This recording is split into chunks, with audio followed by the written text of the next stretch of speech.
cypher on the roof of Imperial College. What the hell? Not regardless of my knowledge. I can't acknowledge, but they close the sector and they've checked. There's an inspector there to help protect the rector. They suspect this one objected, not affected by respect for him. We'll take him down. Well, I'm currently sat in the student union with two of the playwrights behind two of the student productions this term. Quite different ones. We have Pranav's play about an atomic bomb and Gilad's musical review, the Imperial collage story. I'm just going to ask you both to tell us a little bit about the plays and what kind of prompted the writing processes for you. Well, my play was called The Destroyer of Worlds, and I was just having a discussion with a friend of mine just about people that we thought influenced the world. Sort of the regulars came up, sort of Gandhi, Martin Luther King, but then he said Albert Einstein, and I went, oh yeah, E=mc², that was pretty good. And he's like, yeah, but also the impact that he had on building the atomic bomb. And that sort of stuck, so I researched it, I looked it up, and I ended up just getting immersed in this story and just thought that this is something that's not really very well known, and it would just be incredible to write down and see what I could do with it. And what about you, Gilad? Well, I think the name of the review says it all, Imperial Collage. It's a very light-hearted approach to all the stereotypes and idiosyncrasies that we have at Imperial. And it was born of the fact that I've always admired musical theatre and people who can sing or play an instrument. I can do neither. And the way I felt I could get involved with them was to write and to direct them and to enter their world sort of through the back door. So it's very much a mirror held up to the union and to the college and the way it works, but very light-hearted and very gently satirical rather than acerbic. And I'm just quite intrigued about how you both started the writing process. Well, I think we're quite fortunate these days that we've got such a lot of technology. I was able to do research on YouTube, for example, so I could see interviews with these scientists and I could see how they would speak and how they interact. And once I sort of had this information flowing through my head, I just wrote down ideas, wrote down certain lines, nothing in any sort of structure, just wrote down what I could, where I could, and then just tried to bring it together. So Gilad, you're not acting in the production, so what will your role be? Will you just be kind of biting your nails in the front row? I'll certainly be biting my nails, whether it's in the front row or the back row or the front row of somewhere else, has yet to be decided.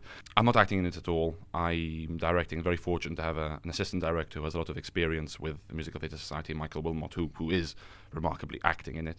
And so I'll be trying to give the cast feedback and as much support as I can. And Pranav, you're blissfully on the other side of all of this process because your production's already been shown. But tell us about opening night and how it was for you.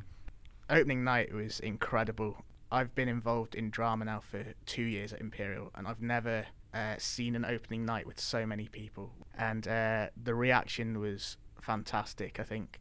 It really created a buzz amongst the crew and the cast, so they managed to step up. I was just wondering whether playwriting is something that's going to feature in your futures, whether this is just a hobby during your time at university. I would love to continue it in the future. I don't envisage myself sort of being a London playwright, as it were, but I have too many ideas in my head and too many storylines and rough drafts not to continue. When I was much younger, I always said to myself I was a writer, I wanted to be a writer, but I hadn't actually written anything. And then about a year ago, I started putting things on paper, and it occurred to me that this is something I could do. And the idea of a review, which had been buzzing around in my head for a few years, finally took shape. And now that it's behind me, I'm realizing that there's something I enjoy doing so much that whether I pursue it as a profession or not, it's certainly something I'll have as a hobby. And I think there is no better place than university to pursue it in a sort of, real safety net environment. So we've been talking about both of your plays, but there are actually 3 being put on by Imperial students this term. And I know you've both been to see the third. Can you tell us a little bit about it? Well, this is the final draft of The Dark Side, which is set during a setup for a Dramsog play. It's a thoroughly entertaining look behind the scenes at a dramatic society at a university, and I found myself laughing all the way through, even though I had read the script before. So 3 student productions, actors, crew. What would you say to people who think that Imperial is all about science, lab work, projects, and don't really understand this massive element of creativity that goes on here as well?